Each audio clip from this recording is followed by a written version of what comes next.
cotton কলেজত পঢ়াৰ মোৰ খুব আশা আছিলে তো গৌৰিক ডেকা বাইদেউৰ এতিয়াও মোৰ সেই মাতটো মনত আছে যে ছেকেণ্ড ডিভিজন যিসকলে পাইছে এতিয়া ৰৈ থাকিব নালাগে আৰু তেওঁলোকে ঘৰা ঘৰি যাব পাৰে এনেকুৱা লাগিছিলে যেন গোটেই মানে পৃথিৱীখন শেষ হৈ গ'ল ধুমুহা এজাক আহিলে গোটেই মোৰ জীৱনটোৱে শেষ হৈ গ'ল কোনোবাই ক'লে যে ডিগবৈৰ বিবেকানন্দ নামৰ এখন বিদ্যালয় আছে আমাৰ দিনত সেইখন স্কুল খুব ভাল স্কুল আছিলে তালৈ আহিল তাত গৈ পেলাই পালোগে তাত জীৱনত চাব এজন অভিভাৱকৰ কি এটা গুৰুত্বপূৰ্ণ এটা ভূমিকা থাকিব পাৰে এনে এজন শিক্ষক পালো বিপেন্দ্ৰ ভট্টাচাৰ্যী ছাৰ বেংগলী ভদ্ৰলোক আছিলে খুব বাংলা গীত গায় তেওঁ সুন্দৰ ৰবীন্দ্ৰ সংগীত গায় ছাৰে মই অকমান গান গোৱা যেন দেখি ছাৰে মোক কেতিয়াবা গীত গাবলৈ মাতে আৰু মোক এদিন কথা তই কেলে ইমান মনটো মাৰি থাক বোলে ছাৰ কটন কলেজত পঢ়িবলৈ নাপালো মোৰ জীৱনটো শেষ হৈ গ'ল বোলে ছাৰ তোৰ জীৱনত কটন কলেজে চব নেকি কিয় ইমান কটন কলেজ কিয় আমাৰ স্কুলখন বেয়া নেকি বোলে বেয়া নহয় ছাৰ কিন্তু তাত পঢ়িবলৈ নাপালো এতিয়া চবেই সোধে কটন কলেজত পঢ়ো বুলি ক'ব পালে এটা ডাঙৰ মনত ভাল এটা ভাৱ হ'লহেঁতেন এনেকুৱা উফাইদাং শব্দটো চাগে প্ৰয়োগ কৰিব পৰা যায় তেতিয়া ক'লে যে চা এটা কথা মনত ৰাখিবি তই যদি জীৱনৰ এইটো সময়তে তই এনেধৰণৰ তোৰ মনোবৃত্তি হয় তেতিয়াহ'লে তোৰ আগলৈ গৈ তোৰ আগবাঢ়ি যাওঁতে বহুত অসুবিধা হ'ব এই ছেকেণ্ড ডিভিজনটো তোৰ মনৰ ভিতৰত এনেধৰণে তই সোমোৱাই নলবি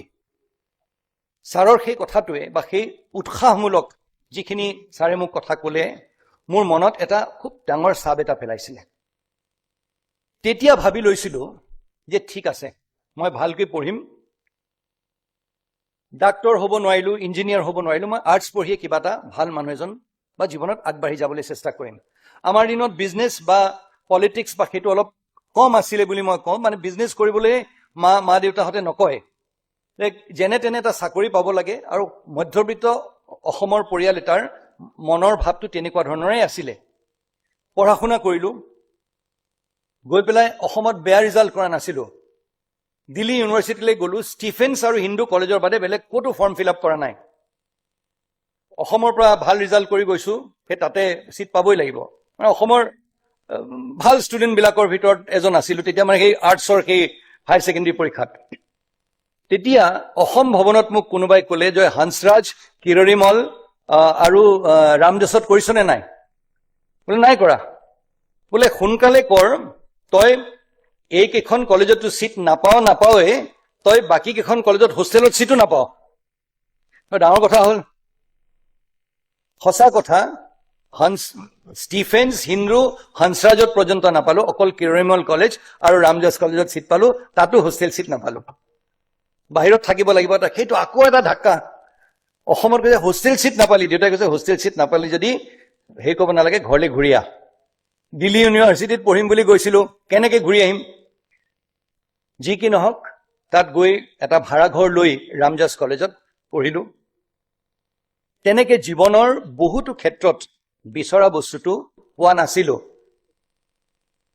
মৰমৰ ছাত্ৰ ছাত্ৰীসকল মই এইষাৰ কথাই ক'ব বিচাৰো উচ্চ আকাংক্ষা খুব ভাল কথা মই এজন IAS অফিচাৰ হ'ম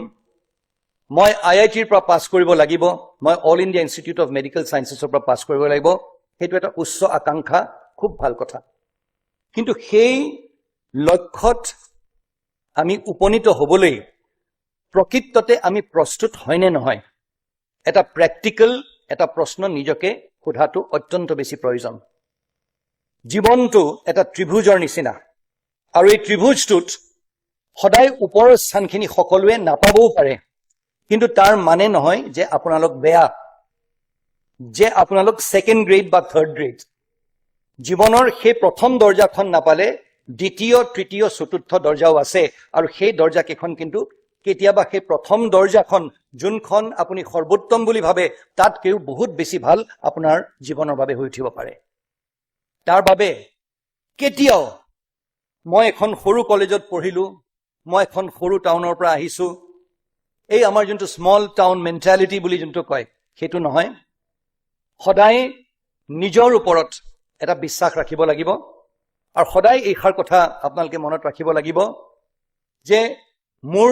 জীৱনত এই দ্বিতীয় তৃতীয় আৰু চতুৰ্থ প্ল্যানো আছে প্ল্যান এ ভেৰি গুড আপুনি যদি নিজৰ লক্ষ্যত উপনীত হ'ব পাৰে তেনেকুৱা এটা প্ল্যান থাকিব লাগে সকলোৰে কিন্তু সদায় বাস্তৱত সেইটো পৰিণত নহবও পাৰে যদি পৰিণত নহয় আপোনাৰ প্ল্যান বি টো কি আপোনাৰ প্ল্যান সি টো কি অকল কলেজ বা স্কুলৰ কিতাপেই নহয় জীৱনৰ যোনখন কিতাপ সেইখন পঢ়িবলৈ চেষ্টা কৰিব আৰু এই জীৱনৰ কিতাপখনত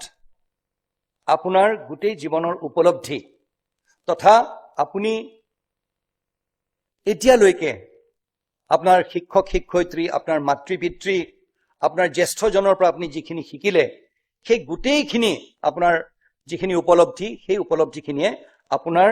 জীৱনত আগবাঢ়ি যাওঁতে সহায় কৰিব সাইন্টিফিক ষ্টাডি কৰিব লাগিব 8 ঘণ্টা আপুনি পঢ়ক ভালকৈ 8 ঘণ্টা আপুনি ভালকৈ শুৱক আৰু 8 ঘণ্টা সময় নিজৰ ওপৰত খৰচ কৰক নিজৰ ওপৰত খৰচ মানে ভাল কিতাপ এখন পঢ়া বন্ধু বান্ধৱক লগ পোৱা নিজৰ মা দেউতাৰ প্ৰতি শ্ৰদ্ধা কৰি কেতিয়াবা মা দেউতাৰ এতিয়া আপোনালোকৰ সেই সময়খিনি আহি গ'ল য'ত মা দেউতাৰ লগত অলপমান সময় আপোনালোকে কটাব লাগে বোলে বলাচোন মা দেউতা আজি মই অমুকলৈ লৈ যাওঁ তোমালোকক বা ককা আইতা বা যিকোনো হওক ফ্যামিলিৰ লগত অলপ সময় কটাব লাগিব আৰু নিজৰ জীৱনটোৰ এই সময়খিনি কিন্তু খুব গুৰুত্বপূৰ্ণ যদি আমি আমাৰ লক্ষ্যত উপনীত হ'বলৈ হয় বিবেকানন্দই কোৱাৰ নিচিনাকৈ arise awake and stop not